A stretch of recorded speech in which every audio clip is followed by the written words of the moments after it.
Hi hello అందరికీ welcome back to our channel. అందరికీ ముందుగా శ్రీ విశ్వవసునామ సంవత్సర ఉగాది శుభాకాంక్షలు. అయితే మనం ఈరోజు బెల్లంతో బూరెలు ఎలా తయారు చేసుకుందామో చూసేద్దామా? అయితే ముందుగా మనం ఇట్లా నీళ్ళల్లో శనగపప్పు నానబెట్టుకోవాలన్నమాట. ఈ పప్పు వచ్చేసి నేను 2 కప్పులు తీసుకున్నా. 2 కప్పుల పప్పు నేను ఒక 1 అవర్ లేదా 2 అవర్స్ అయినా నానబెట్టుకోవచ్చు. మంచిగా నానబెట్టుకొని ఇక తర్వాత మనం ఇక్కడ గోధుమ పిండి అన్నమాట, చిక్కీ ఆట. అది నేను డీమార్ట్‌లో తీసుకొచ్చాను. మనకు బయట నార్మల్ గోధుమ పిండి అయినా పర్లేదు, ఏ గోధుమ పిండి అయినా. అది ఒక 2 కప్స్ తీసుకుంటున్నా నేను గోధుమ పిండి ఈ కప్పుతో. అండ్ అదే కప్పుతో నేను ఇక్కడ మైదా పిండి కూడా తీసుకుంటున్నాను. మైదా పిండి 1 కప్పు తీసుకుంటున్నా. చూస్తున్నారు కదా, ఇది వైట్ కలర్‌లో ఉంది మైదా పిండి. అదొచ్చేసి గోధుమ పిండి 2 కప్పులు, మైదా పిండి 1 కప్పు. మొత్తం మంచిగా ఇట్లా మిక్స్ చేసుకోవాలి. చూస్తున్నారు కదా, మొత్తం మైదా ఇంకా గోధుమ పిండి మొత్తం కలిసేలాగా మొత్తం ఇట్లా కలుపుకోవాలన్నమాట. సో ఇట్లా మంచిగా మొత్తం మిక్స్ అయ్యేలాగా మొత్తం అయితే మంచిగా కలుపుకోవాలి. ఇక మళ్ళీ మనం ఇక్కడ నేను కొంచెం ఉప్పేస్తా అన్నమాట. సాల్ట్ అనేది కొంచెం యాడ్ చేసుకుంటా లైట్‌గా. సో లైట్‌గా ఉప్పు వేసి మొత్తం మంచిగా మిక్స్ చేసుకోవాలి. తర్వాత కొన్ని కొన్నిగా నీళ్ళైతే వేసుకోవాలి.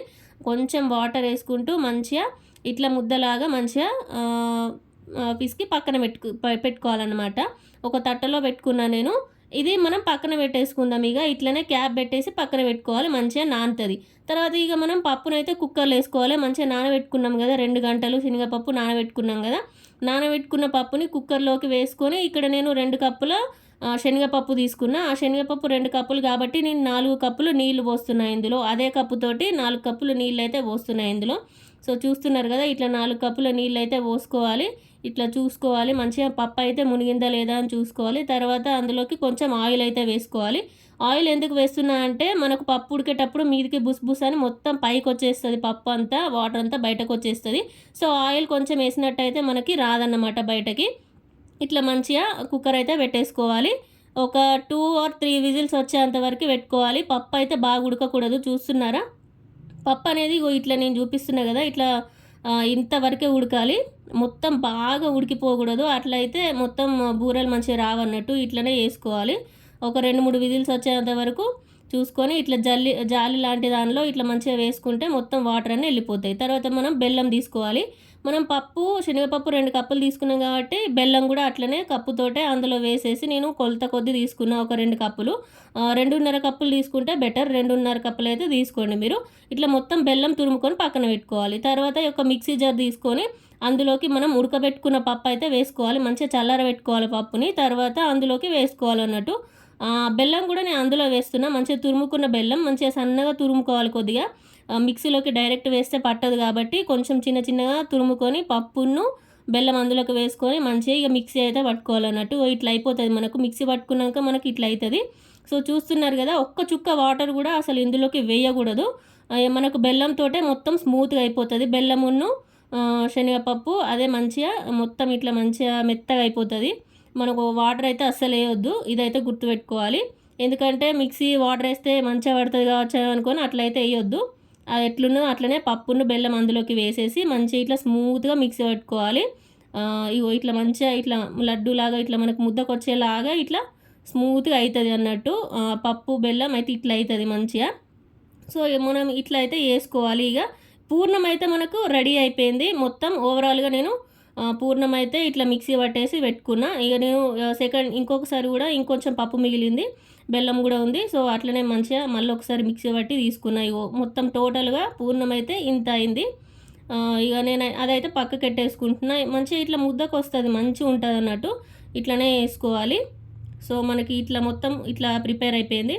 ఇందాక మనం నానబెట్టినాం కదా పిండి, ఇదైతే ఇగో ఇట్లున్నది మంచిగా సాఫ్ట్గా అయిపోయింది. చూస్తున్నారు కదా. ఇక మనం ఒక్క కవర్ తీసుకోవాలి. కవర్ అయితే తీసుకొని మంచిగా దాని మీద ఆయిల్ అయితే అప్లై చేసుకోవాలి. ఆయిల్ మొత్తం కవర్ నిండా కొంచెం అప్లై చేసుకొని ఇక మనం తీసుకోవాలి. మన పిండి ఉంది కదా, మనం గోధుమ పిండి ఇంకా మైదా మంచిగా మిక్స్ చేసి పెట్టుకున్న పిండి ఉంది కదా, ఒక్కొక్కటి ముద్ద చేసుకుంటూ మంచి ఇట్లా ప్రెస్ చేసుకొని దానిపైన పూర్ణం పెట్టేసుకొని మంచిగా ఇట్లా మడత ఇట్లా మలుచుకోవాలన్నట్టు. నేను చూపిస్తున్న విధంగా ఇట్లా క్లోజ్ చేసుకోవాలి. మొత్తంగా బయటకు రావద్దు. పూర్ణం బయటకు రాకుండా మొత్తం ఇట్లా క్లోజ్ చేసేసి మంచి ఇట్లా ప్రెస్ చేసుకోవాలి. గట్టిగా ప్రెస్ చేయొద్దు. పైన ఇట్లా మంచిగా ఇట్లా అన్నామంటే మనకు మంచిగా ఇక బూరప్పలు అయితే రెడీ అయిపోతాయి అన్నట్టు. సో చూస్తున్నారు కదా, మంచిగా రౌండ్గా ప్రెస్ చేసుకోవాలి.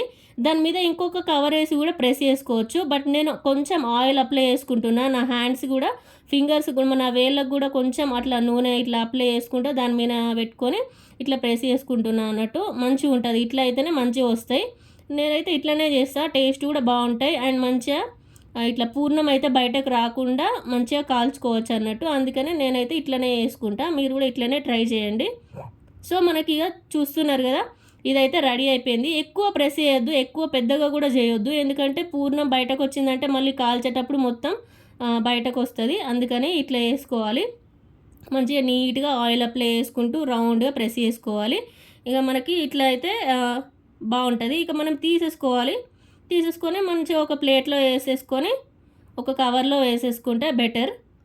తర్వాత మంచిగా ఇట్లా ఒక పెనం తీసుకొని, నేనైతే దోశ పెనం తీసుకున్నా. ఇంకా నాకైతే పెనం లేదని చెప్పి ఆ దోశ పెనం మీదనే మంచిగా ఆయిల్ అయితే అప్లై చేసుకొని ఇట్లా నేనైతే బూరెలు అయితే కాల్చుకుంటున్నా. ఎక్కువ మాడగొట్టద్దు, మంచిగా లైట్గా దోరగా ఇటు రెండు వైపులా కొంచెం ఆయిల్ వేసుకుంటూ లేదా నెయ్యి వేసుకొని కాల్చుకోవాలి. నెయ్యి వేసుకుంటే ఇంకా టేస్ట్ బాగుంటుంది. నా దగ్గర అయితే నెయ్యి లేదు, అందుకని చెప్పి నేను ఆయిల్ అయితే వేసుకుంటూ కాల్చుతున్నా అన్నట్టు.